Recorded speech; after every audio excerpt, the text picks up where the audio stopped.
pessoal, tudo bem com vocês? Aqui quem fala é a psicóloga Patrícia Grilli, especialista nos empreendedores. E a gente vai ter vídeos especiais respondendo a perguntas que vocês colocaram na caixinha de perguntas lá do meu Instagram. Se você ainda não me segue por lá, aproveita para seguir. Lá eu tento trazer um conteúdo complementar ao daqui que vocês assistem, tá? Então, olha só, hoje a gente tem uma temática que eu achei ela especialmente interessante. Todo mundo tem que fazer isso um dia. Isso o quê? Encerrar relações comerciais. Sejam essas relações com um parceiro, um sócio, sejam essas relações com um cliente de longa data, em algum momento você precisa dar um basta neste relacionamento. Mas aí você pensa, como que eu faço isso, Patrícia? Porque afinal de contas a gente vive numa sociedade que coloca muitos empecilhos pra gente encerrar as coisas. É como se todos os relacionamentos devessem ser para sempre, até aqueles que não estão funcionando mais. A pessoa que me fez essa pergunta não deu maiores detalhes sobre qual é o tipo de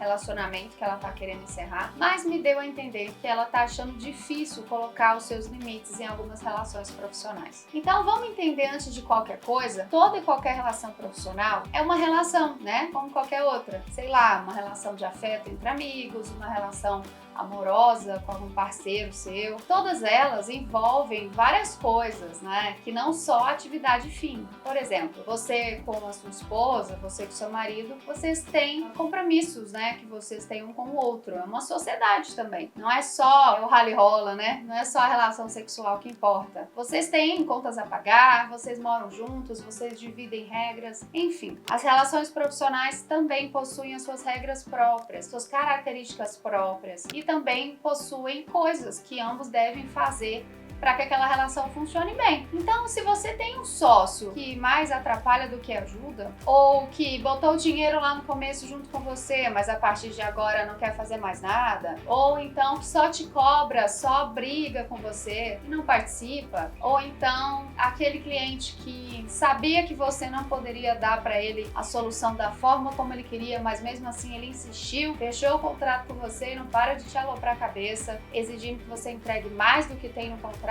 Pois é, as situações e causas de relações que vão de mal a pior são inúmeras. E em todas elas a gente precisa aprender a dar um basta. Então acho que já deu para entender que o primeiro passo para conseguir dar um basta é ter clareza de qual é a relação que você tem com essa pessoa. No segundo ponto, quais são as obrigações um com o outro que existem. Um terceiro ponto, por que motivos você começou essa parceria ou esse trabalho em conjunto? Ele tem necessidade de continuar acontecendo? Às vezes, gente, a gente só muda nosso pensamento, a nossa forma de pensar, a nossa forma de agir, nosso entendimento de mundo e aquela pessoa não faz mais parte desse momento que você está vivendo. Feito esse levantamento, é importante vocês verificarem, existe um contrato de trabalho? Porque se não tiver um contrato assinado para que essas partes fiquem resguardadas, juridicamente falando, a gente só depende do boca a boca. É só o que a gente conversou que vale. Então fica muito difícil você cobrar e exigir quando você não tem um contrato de trabalho próprio. Por isso que é muito importante, antes de qualquer parceria profissional, se possível, faça um contrato, chama um advogado, pede para montar um contrato de parceria, porque assim como no casamento, no começo tudo são flores e depois a gente começa a ter alguns problemas, né? Eu não desejo isso para ninguém,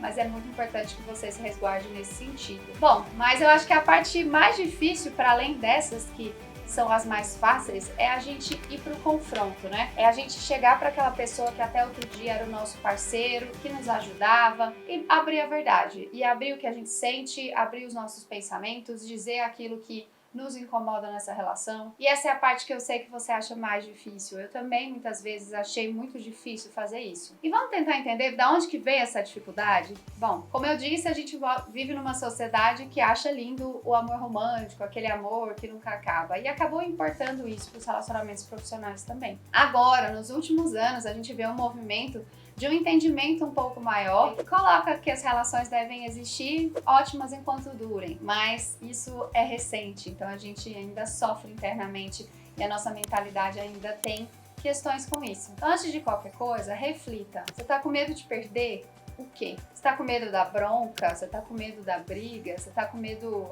da própria situação do conflito em si, você tá com medo de sentir raiva, você tá com medo daquela pessoa nunca mais falar com você. Tente identificar o que dentro de você é abalado quando você imagina essa conversa difícil. E se você for adulto, que nem eu, saiba, você vai ter muitas conversas difíceis, porque impor limites, dizer não e entender até onde você pode ir é muito importante para sua saúde mental. Então a dica que eu vou te dar agora é como se fosse um treino para que você consiga ter conversas difíceis sem se sentir tão mal, sem se sentir tão perdido e sem magoar ninguém. Vamos lá aprender? Olha só, tem uma técnica muito interessante que ensina, ela vem lá das teorias de comunicação não violenta e ela ensina que quando a gente vai ter uma conversa difícil com alguém, a gente tem que separar fatos da pessoa. O que eu quero dizer com isso? As ações, as coisas que não foram feitas devem ser encaradas como ações separadas, enquanto a pessoa e a sua integridade continuam lá. Porque quando você mistura essas coisas, fica muito difícil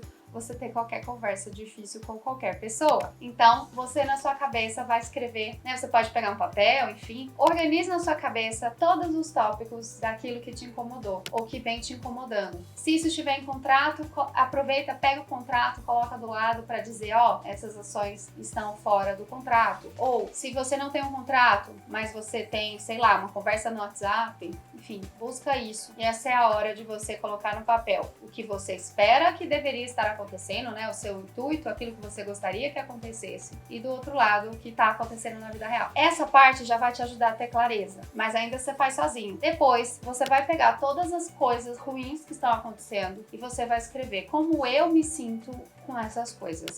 Escreve do lado. Então, fulano não me pagou na data certa. Como eu me sinto? Enganado. Fulano não fez o que deveria ter feito até a data X. Como eu me sinto? Extremamente frustrado. E eu quero que você comece a dar nome a esses bois, tá? Quando você for para essa conversa, verifique qual a forma da conversa você se sente mais seguro. A gente acha que a conversa ao vivo é a melhor forma, mas em muitas vezes não é, gente. Tem muitas pessoas que se expressam muito melhor por escrito, por exemplo. Tem muitas pessoas que se expressam muito melhor no áudio. Tem pessoas que se expressam melhor de fato conversando. Verifique quem é você, qual tipo de diálogo funciona mais dentro da sua possibilidade. Se você é uma pessoa que escreve melhor, pensa. Você pode escrever uma carta, um e-mail. Se você é uma pessoa que faz um áudio melhor, o WhatsApp tá aí para te ajudar. Agora, se você, assim como eu, prefere uma boa e velha conversa, vai com a cara e a coragem, com a sua listinha dos pontos que você não gostou e dos pontos que você quer que melhorem e de como você se sente. Abra o seu coração e esteja aberto para ouvir o feedback. O que isso significa? A gente não sabe como o outro vai reagir. É normal você sentir ansiedade, é normal você ficar com medo, mas às vezes a resposta que o outro vai te dar é muito mais tranquila do que você imaginou na sua cabeça. Então, garanta que você vai ouvir, respirar e responder de acordo com as suas possibilidades. Se você acha que emocionalmente você vai ficar muito abalado, eu sugiro que você não responda na hora, que você faça a fina e diga muito obrigada pelo seu feedback, eu vou pensar com calma e depois a gente conversa. Às vezes, deixar para daqui a pouco é muito melhor do que fazer o barraco na hora, tá? Bom, eu espero que essas dicas simples possam te ajudar a ter um pouco mais clareza nesses momentos de conversas difíceis.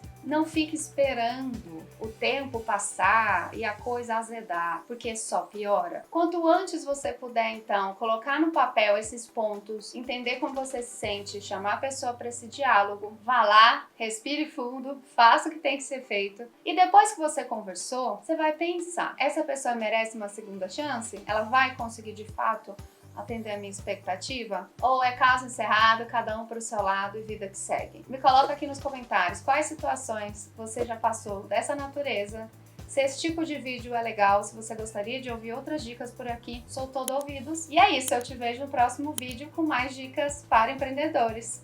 Tchau!